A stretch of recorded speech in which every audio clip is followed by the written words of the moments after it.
మూడుముళ్ళ బంధం episode 170. Hi friends, story నచ్చితే తప్పకుండా కామెంట్ చేయండి. అలాగే వీడియోని లైక్ చేయడం మాత్రం మర్చిపోకండి. స్టోరీని షేర్ చేయడం మాత్రం మర్చిపోకండి. స్టోరీలోకి వెళ్ళిపోదాం. ఇండియా. సూర్యోదయం కాగానే విరాజ్ లేచి ఫ్రెష్ అయ్యి విలియమ్స్తో కలిసి విక్రమాదిత్య ఉన్న కంపెనీకి స్టార్ట్ అవుతారు. వసుధార అప్పటికే చాలా లేట్ అయిందన్న కంగారులో స్పీడ్గా స్కూటీ డ్రైవ్ చేసుకుంటూ త్వరగా ఆఫీస్కి చేరుకుంటుంది. రిసెప్షన్ దగ్గరికి వచ్చి అక్కడున్న అమ్మాయితో నేహా మేనేజర్ వచ్చేసారా అని కంగారుగా అడుగుతుంది.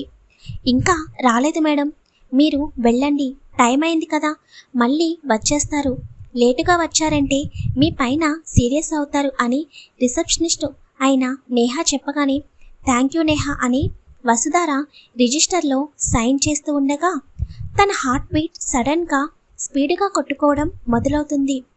వెంటనే వసు తన చేతిని తన హార్ట్పై వేసుకుని ఏమైంది, ఎందుకు నా హార్ట్ ఇంత స్పీడ్గా కొట్టుకుంటుంది అని తన బ్యాగ్లో ఉన్న వాటర్ బాటిల్ తీసుకుని కొంచెం తాగి సైన్ చేస్తూ ఆలోచిస్తూ ఉంటుంది. ఇంతలో వెనుక నుండి ఎక్స్క్యూజ్ మీ అన్న వాయిస్ వినగానే తన హార్ట్ బీట్ ఇంకా స్పీడుగా కొట్టుకుంటుంటే వసు గట్టిగా కళ్ళు మూసుకుని ఏమైంది నాకు ఈరోజు, ఎందుకు హార్ట్ ఇంకా స్పీడ్గా కొట్టుకుంటుంది, ఏదన్నా ప్రాబ్లమా అని ఆలోచిస్తూ వెనక్కి తిరుగుతుంది. అప్పుడే ఆఫీస్లోకి ఎంట్రీ ఇచ్చిన విరాజ్ అక్కడ రిసెప్షన్లో ఉన్న అమ్మాయితో ఎక్స్క్యూజ్ మీ అని పిలుస్తాడు. ఆ మాటకి వెనక్కి తిరిగిన వసుకి విరాజ్ కనిపించగానే కొన్ని క్షణాలు అలాగే విరాజ్ని చూస్తూ ఉండిపోతుంది. మళ్ళీ వెంటనే మనసులో చిచి ఇదేంటి, నేనిలా ఒక అబ్బాయిని చూడడం నాకే కొత్తగా ఉంది, ఏమైంది నాకు ఈరోజు అని కంగారుగా అక్కడి నుండి తన ఫ్లోర్కి వెళ్ళిపోతుంది. రిసెప్షన్లో ఉన్న నేహ విరాజ్ని చూడగానే తనకి వెంటనే విక్రమాదిత్య గుర్తుకు వస్తాడు. ఏంటి తను కొంచెం మా సార్లాగే చాలా డిగ్నిఫైడ్గా ఉన్నాడు, ఇతను కూడా ఏ కంపెనీ సీఈఓనో చైర్మనో అయి ఉంటాడు అని ఆలోచిస్తూ ఉంటుంది. మళ్ళీ విరాజ్ ఎక్స్క్యూజ్ మీ మిస్ అని పిలవగానే నేహ అప్పుడు తేరుకుని చెప్పండి సార్ అని అంటుంది.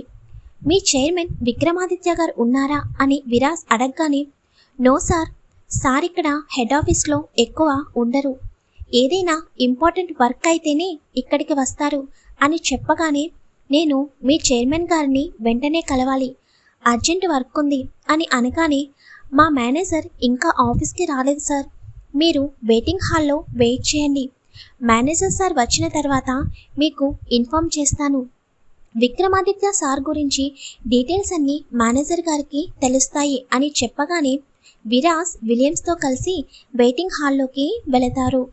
వసు తన క్యాబిన్లోకి వెళ్ళి చైర్లో కూర్చుని కళ్ళు మూసుకుని విరాజ్ ఫేస్ తనకి గుర్తుకొస్తూ ఉంటే ఏమైంది వసు నీకు ఈరోజు, ఎందుకు నీకు పదే పదే అతను గుర్తుకు వస్తున్నాడు, అతనిని చూసింది ఇప్పుడే కదా, అయినా ఎందుకు అతను పక్కన ఉన్నంతసేపు నా హార్ట్ బీట్ అంత స్పీడ్గా కొట్టుకుంది, అతని నుండి దూరం రాగానే నార్మల్ అయ్యింది అని ఆలోచిస్తూ ఉంటుంది వసు.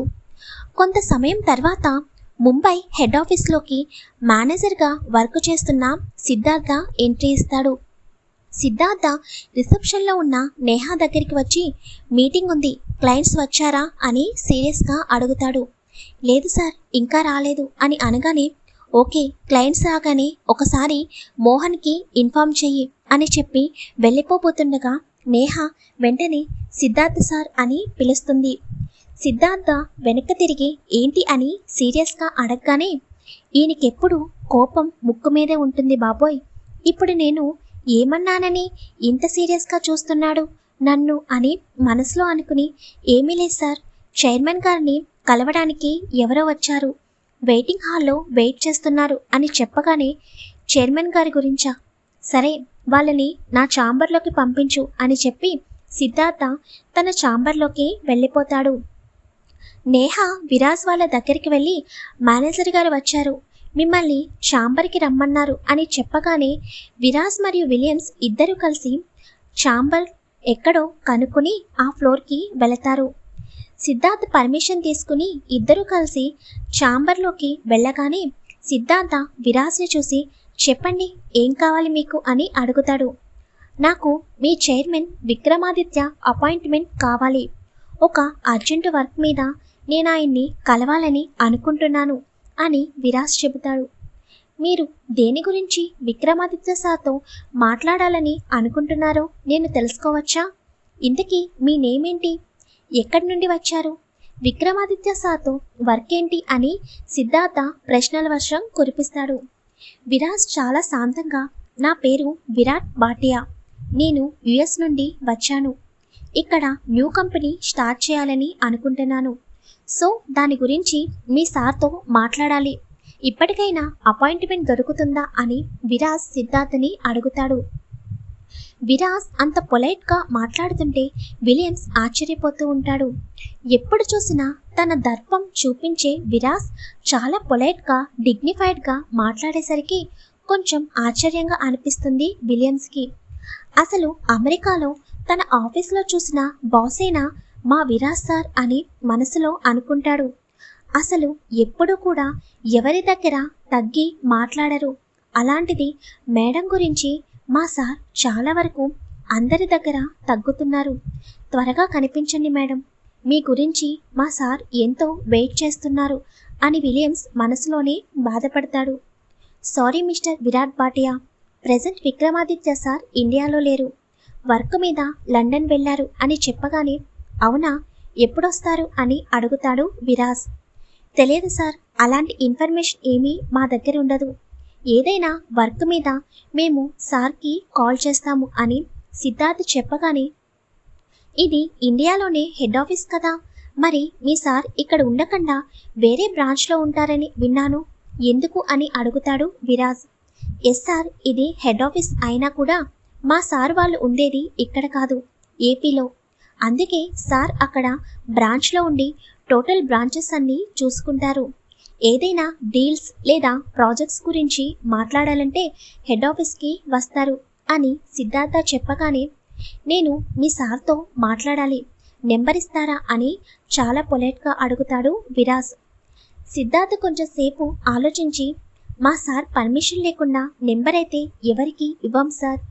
ఒకసారి నేను విక్రమాదిత్య సార్కి కాల్ చేసి మీ గురించి చెబుతాను, ఆయన నెంబర్ ఇవ్వమంటే మీకు ఇస్తాను.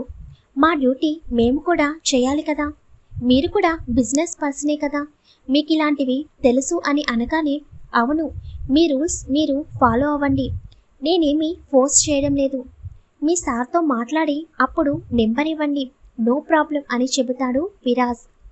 సిద్ధార్థ వెంటనే విక్రమాదిత్యకి కాల్ చేస్తాడు. కానీ విక్రమాదిత్య బిజీగా ఉండడం వలన హాఫ్ అన్ అవర్లో కాల్ చేస్తాను అని చెప్పి మెసేజ్ చేస్తాడు. అది చూసిన సిద్ధార్థ్ ఒక హాఫ్ అన్ అవర్ వెయిట్ చేయండి సార్, సార్ కాల్ చేస్తాను అని చెప్పారు అని తన ఛాంబర్లో ఉన్న సోఫాలో కూర్చోమని చెబుతాడు. హాయ్ ఫ్రెండ్స్, స్టోరీ ఎలా ఉందో తప్పకుండా కామెంట్ చేయడం మాత్రం మర్చిపోకండి. వీడియోని లైక్ చేయండి, షేర్ చేయండి, ఛానల్ని సబ్స్క్రైబ్ చేసుకోండి. Thank you.